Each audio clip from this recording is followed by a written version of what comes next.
नमस्कार, स्वागत है आपका आर्य न्यूज में। मैं हूं आपके साथ सुमन पाल।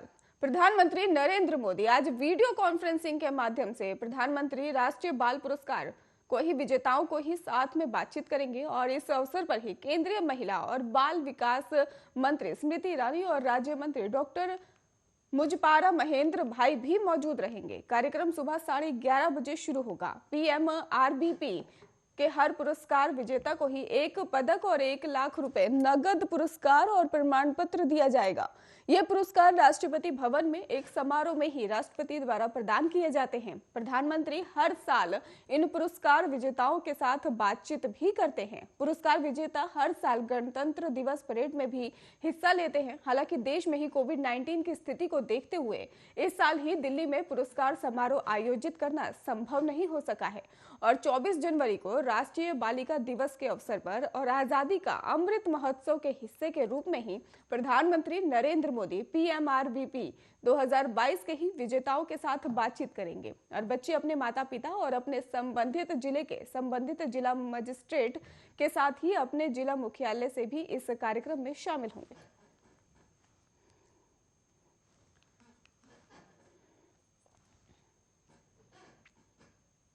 देश में जानलेवा कोरोना वायरस महामारी के मामले कल की तुलना में आज घटे हैं। देश में ही पिछले 24 घंटों में कोरोना वायरस के ही 3,33,533 नए केस सामने आए हैं और 525 लोगों की मौत भी हो गई है।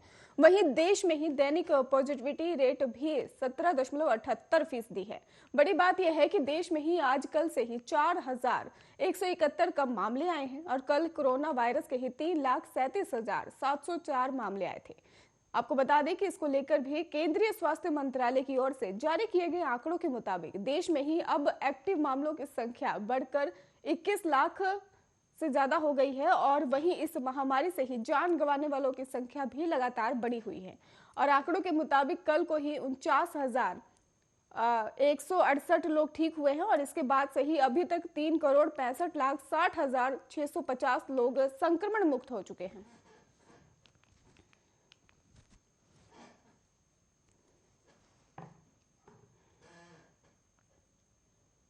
महाराष्ट्र में आज यानी 24 जनवरी से ही एक बार फिर पहले से ही 12 कक्षा के ही स्कूल खुलने जा रहे हैं और राज्य के ही मुख्यमंत्री उद्धव ठाकरे ने स्कूल दोबारा शुरू करने की इजाजत दे दी है। उन्होंने कहा कि ये स्कूल कोरोना के सारे नियमों का पालन करते हुए स्कूल खोले जाएंगे। मुंबई में ही कक्षा 1 से 12 तक के लिए ही स्कूल फिर से खुल गए हैं और ये तस्वीर वडाला में ही आदर एजुकेशन सोसाइटी की है और यहाँ स्कूल जाते बच्चे में एक छात्र का कहना है कि वापस आकर अच्छा लग रहा है और हम सभी को ही सामाजिक दूरी बनाए रखनी चाहिए और मास्क पहनना चाहिए। कोविड के बढ़ते केसेस को देखते हुए ही कुछ समय पहले सभी फिजिकल क्लासेस सस्पेंड कर दी गई थी और केवल ऑनलाइन क्लासेस ही चल रही थी। हालांकि स्थिति पर ही विचार करने के बाद अब फिर से स्कूल खोले जा रहे हैं। सबसे जरूरी बात यह है कि महाराष्ट्र में ही स्कूल खोलने के फैसले के बाद से ही अंतिम निर्णय लोकल अथॉरिटी पर छोड़ दिया गया है। वे अपने यहाँ कोविड केसेस की स्थिति को देखते हुए ही फैसला ले सकते हैं। उदाहरण के तौर पर ही पुणे में अभी एक हफ्ते तक के लिए स्कूल नहीं खोले जा रहे हैं।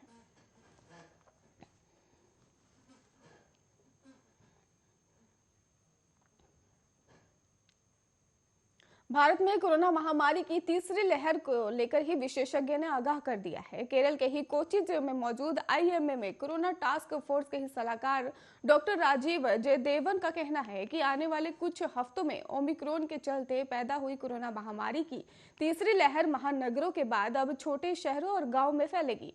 उनकी ये माने जाए तो कहना उनका साफ तौर पर यह है कि महामारी की लहर हर बार ऐसा ही प्रदर्शन करती है।